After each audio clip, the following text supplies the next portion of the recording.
Hello viewers, আসসালামু আলাইকুম। কি অবস্থা সবার? আশা করি যে যেখান থেকে আমার এই ভিডিওটি দেখতেছেন সুস্থ এবং ভালো আছেন। ভিউয়ার্স, গত ভিডিওতে মানে লিড জেনারেশনের 1 নাম্বার ভিডিওতে আমি আলোচনা করেছিলাম লিড জেনারেশন কি, লিড জেনারেশন কেন করে, লিড জেনারেশন কিভাবে করে। আজকে লিড জেনারেশনের দ্বিতীয় পর্ব। এই পর্বে আমরা আলোচনা করব লিড জেনারেশনের 10টি ইন্ডাস্ট্রি নিয়ে। ভিউয়ার্স, লিড জেনারেশনের ইন্ডাস্ট্রি সম্পর্কে আমাদের যথেষ্ট জ্ঞান এবং নলেজ থাকা আবশ্যক। কেননা ইন্ডাস্ট্রি সম্পর্কে আমাদের যথেষ্ট নলেজ না থাকে লিড কালেক্ট করার জন্য সঠিক সার্চ প্যাটার্ন তৈরি করতে পারবো না। আর যখনই সঠিক সার্চ প্যাটার্ন তৈরি করতে পারবো না তখন আমরা সঠিক লিডকে খুঁজে পাবো না। তাই আমাদের লিড জেনারেশনের যে ইন্ডাস্ট্রিগুলো আছে এর উপর যথেষ্ট জ্ঞান এবং নলেজ থাকতে হবে। তাহলে যেটা হবে আমরা সঠিক সার্চ প্যাটার্ন তৈরি করতে পারবো আর সঠিক লিড কালেক্ট করতে পারবো।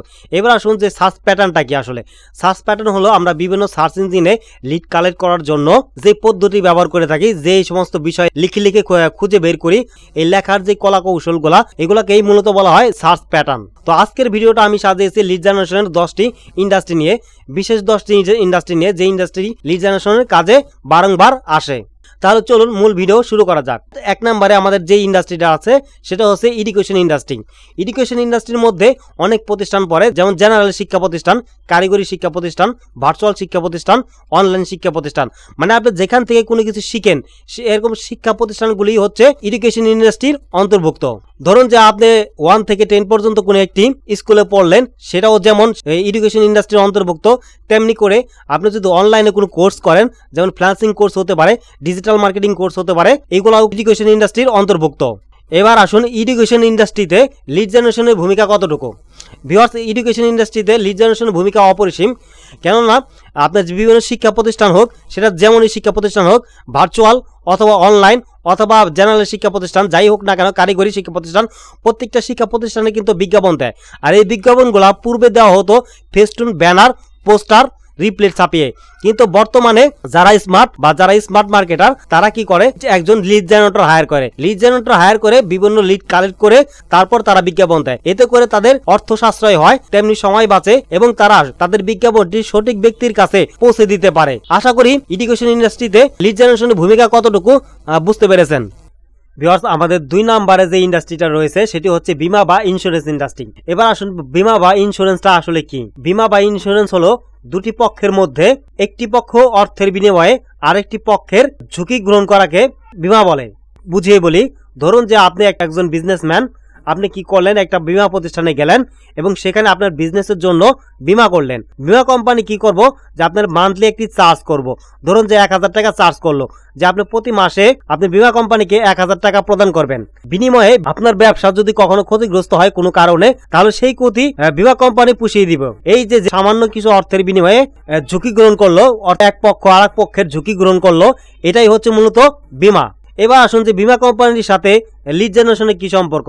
ভিউয়ার্স, বীমা কোম্পানির সাথে লিড জেনারেশনের ঘনিষ্ঠ সম্পর্ক। কেননা অতীত থেকে বর্তমান যুগ পর্যন্ত বীমা কোম্পানি বিভিন্ন লিড জেনারেটরকে দিয়ে লিড কালেক্ট করে এবং তারা ওই ব্যক্তিদেরকে নক করে। তারা তাদের যে বীমার যে পলিসি সেই বিষয়গুলো বলে এবং বীমা করলে কি লাভ, বীমা না করলে কি লস, সেই বিষয়গুলো বলে। প্লাস অন্য অন্য কোম্পানির থেকে, অন্য অন্য প্রতিষ্ঠান থেকে তাদের প্রতিষ্ঠানে কেনই বা মানুষ বীমা করবে সেই বিষয়গুলি বলে কনভিন্স করার চেষ্টা করে। আশা করি বীমা এবং ইন্স্যুরেন্স ইন্ডাস্ট্রিতে লিড জেনারেশনের ভূমিকা কি বিষয়টি আমি মোটামুটি ক্লিয়ার করতে পেরেছি। ভিউয়ার্স, আমাদের 3 নম্বরে যে ইন্ডাস্ট্রিটা আছে সেটা হচ্ছে রিয়েল এস্টেট ইন্ডাস্ট্রি। লিড জেনারেশনে এই রিয়েল এস্টেট ইন্ডাস্ট্রি হলো সবচেয়ে দামি এবং গুরুত্বপূর্ণ একটি ইন্ডাস্ট্রি। এখন আসুন যে রিয়েল এস্টেট ইন্ডাস্ট্রিটা কি। বিভিন্ন জায়গা জমি, রাস্তাঘাট, সম্পত্তি, ভবন স্থাপনা নির্মাণের পরিকল্পনাকে রিয়েল এস্টেট বলা হয়। সাধারণত ইংরেজি শব্দ রিয়েল এস্টেট এর বাংলা অর্থ হলো আবাসন সম্পত্তি, অর্থাৎ আপনার জায়গা, সম্পত্তি, ভবন, অফিস সবগুলোকেই একত্রে রিয়েল এস্টেট বলা হয়ে থাকে। আর যারা এইসব জিনিস উন্নয়নের কাজ করে তাদেরকে বলা হয় রিয়েল এস্টেট কোম্পানি। আপনার জায়গা জমি, ভবন স্থাপনা, বিল্ডিং, ফ্ল্যাট সমস্ত বিষয় হলো রিয়েল এস্টেটের অন্তর্ভুক্ত। আশা করি রিয়েল এস্টেটটা কি তা আপনারা বুঝতে পেরেছেন। এখন আসুন যে এটা লিড জেনারেশনের ভূমিকা কি। ভিউয়ার্স, সবচেয়ে বেশি অনলাইনে যে কাজটা পাওয়া যায় সেটা হচ্ছে রিয়েল এস্টেট লিড কালেক্ট করা। কারণ কি, এটা যারা মিডিয়া হিসেবে কাজ করে বা রিয়েল এস্টেট কোম্পানিগুলা কি করে, জেনারেটরকে হায়ার করে রিয়েল এস্টেটের যে মালিকগুলো আছে এদের তথ্য সংগ্রহ করার জন্য বা এদের লিড কালেক্ট করার জন্য। যখন এই লিডগুলা কালেক্ট করা হয় তখন পুনরায় আবার হায়ার করতে হয় কাস্টমারের লিড কালেক্ট করার জন্য। আশা করি বিষয়টি ক্লিয়ার হয়েছেন। ভিউয়ার্স 4 নাম্বার আমাদের যে ইন্ডাস্ট্রিটা আছে সেটা হচ্ছে মেডিকেল ইন্ডাস্ট্রি। মেডিকেল ইন্ডাস্ট্রি নিয়ে তেমন কোনো আলোচনা সমালোচনা বা সংজ্ঞায়িত করার তেমন কিছু নেই, কারণ আমরা জানি যে সবাই মেডিকেল ইন্ডাস্ট্রি সম্পর্কে অবগত। তারপরে কিছু বলেই, যেখানে কোনো ব্যক্তি বা কোনো প্রাণীর চিকিৎসা করা হয় এমন প্রত্যেকটা প্রতিষ্ঠানই মেডিকেল ইন্ডাস্ট্রির অন্তর্ভুক্ত। যেমন ধরুন কোনো diagnostic centre, clinic, hospital, allopathy, homeopathy, psychologist, এই সমস্ত প্রত্যেকটা প্রতিষ্ঠানই এক কথায় যেখানে কোনো প্রাণীর চিকিৎসা করা হয় সমস্ত প্রতিষ্ঠানগুলাই মেডিকেল ইন্ডাস্ট্রির অন্তর্ভুক্ত। এখন আসুন যে লিড জেনারেশনের সাথে মেডিকেল ইন্ডাস্ট্রির সম্পর্ক কি। লিড জেনারেশনের সাথে মেডিকেল ইন্ডাস্ট্রির বিভিন্নভাবে সম্পর্ক রয়েছে।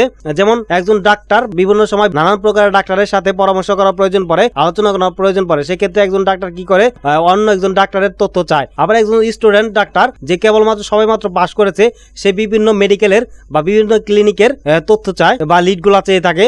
আবার ডায়াগনস্টিক সেন্টারগুলা বিভিন্ন রোগীর লিড চেয়ে থাকে। আবার যারা ডায়াগনস্টিক সেন্টারে মেশিনপত্র বিক্রি করে, তারা কি করে বিভিন্ন ডায়াগনস্টিক সেন্টারের লিড কালেক্ট করে থাকে লিড জেনারেটরের মাধ্যমে। আশা করি মেডিকেল ইন্ডাস্ট্রির সাথে লিড জেনারেশনের কি সম্পর্ক বিষয়টি ক্লিয়ার করতে পেরেছি। ভিউয়ার্স, আমাদের 5 নম্বরে যে ইন্ডাস্ট্রিটা আছে সেটা হচ্ছে service provider industry. Service provider industry বলতে যে সমস্ত প্রতিষ্ঠানগুলি কোনো প্রোডাক্ট সেল করে না, তারা কেবলমাত্র সার্ভিস সেল করে, তাদেরকে বলা হয় সার্ভিস প্রোভাইডার ইন্ডাস্ট্রি। যেমন ধরুন একজন কনসাল্টার কেবলমাত্র পরামর্শ দিয়ে থাকে, সে কোনো প্রোডাক্ট সেল করে না। আবার ধরুন একজন অ্যাডভোকেট, তিনি কিন্তু সার্ভিস সেল করে কিন্তু কোনো প্রোডাক্ট সেল করে না। আবার ধরুন যেমন একজন ইলেকট্রিশিয়ান, সে কিন্তু প্রোডাক্ট সেল করে না, সে সার্ভিস সেল করে। আশা করি আপনারা বুঝতে পেরেছেন যে সার্ভিস প্রোভাইডার ইন্ডাস্ট্রিগুলি কেমন হয়। ভিউয়ার্স, আমাদের 6 নম্বরে যেই ইন্ডাস্ট্রিটা আছে সেটা হচ্ছে হোম রিমডেলিং।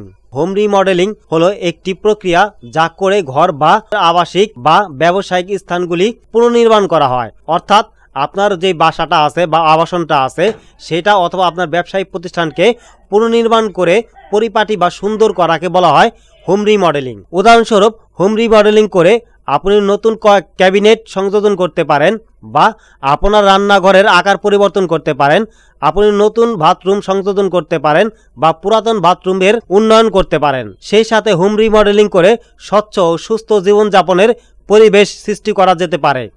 ভিউয়ার্স, আমাদের 7 নম্বরে যেই ইন্ডাস্ট্রিটা আছে সেটা হচ্ছে অনলাইন প্রোডাক্ট। অনলাইন প্রোডাক্ট হলো অনলাইনে ক্রয় বিক্রয় করা যায় এমন প্রোডাক্টকেই বলা হয় অনলাইন প্রোডাক্ট। যেমন ধরুন হতে পারে কোনো কাপড়, হতে পারে ইলেকট্রনিক্স পণ্য, যেমন ফ্রিজ, টিভি, ভিসিআর। আবার এই অনলাইন প্রোডাক্টগুলো 2 ভাগে ভাগ করা যায়। 1 ফিজিক্যাল প্রোডাক্ট, 2 ডিজিটাল প্রোডাক্ট। এক ফিজিক্যাল প্রোডাক্ট হচ্ছে আপনি যেটাকে স্পর্শ করতে পারেন এবং চোখ দিয়ে দেখতে পারেন, সেটা হচ্ছে ফিজিক্যাল প্রোডাক্ট।